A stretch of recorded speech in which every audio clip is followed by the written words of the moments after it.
Here, I got a 5-minute word just to put out to you guys. I'm just gonna throw it at you. Take it for what it's worth.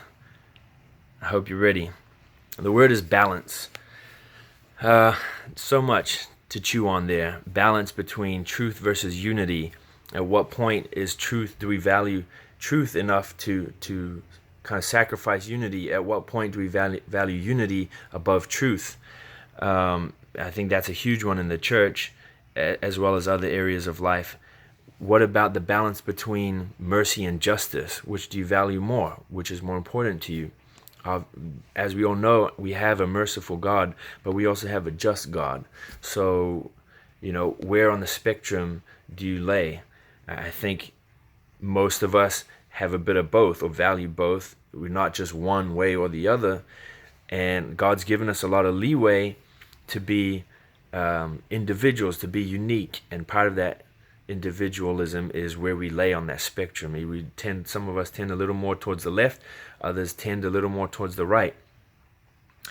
But do we know why? Are we just being, products of our environment, or are we being deliberate? What about the balance between humility and confidence?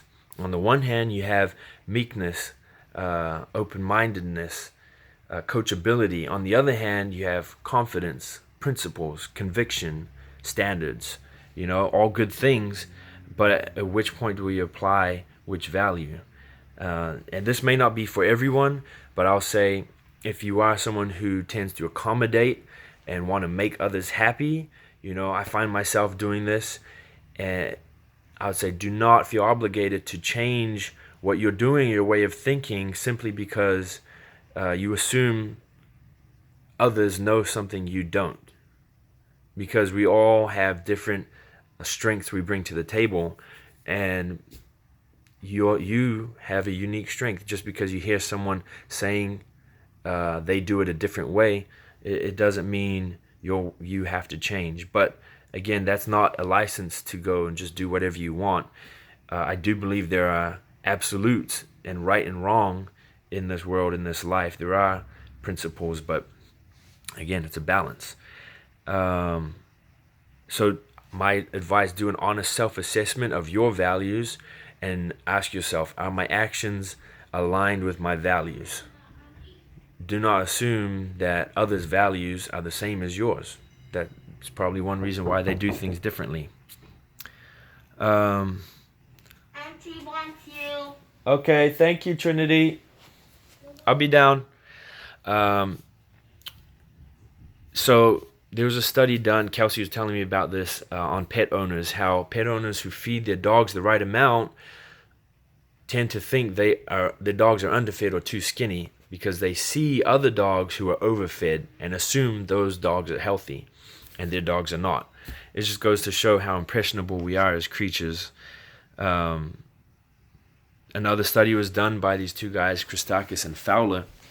It took like 30 years of research on and they used it for the relationship between people and obesity. So they found if your friend becomes obese, you are 45% more likely to gain weight in the next 2 to 4 years. They looked further and found if a friend of your friend becomes obese, you are still 20% more likely than you already were to gain weight. And if a friend of a friend of a friend becomes obese, you don't even have to know this person, somehow you're still 10% more likely to gain weight. And they did the same study on smoking, and it came up very similar. And again, we're social creatures, which means we're impressionable. But what I'm trying to get at is the majority is not always right. 2, just because you hear something a lot doesn't mean that's what the majority thinks. It just means that's who you're listening to. That's who's being the loudest. So don't be sheeple. Our minds are constantly being shaped and molded from our environments. Not even just our immediate environment, but our larger community as well, our culture. So who are you giving that power to speak into your life, to shape your frame of mind, to set you on that spectrum?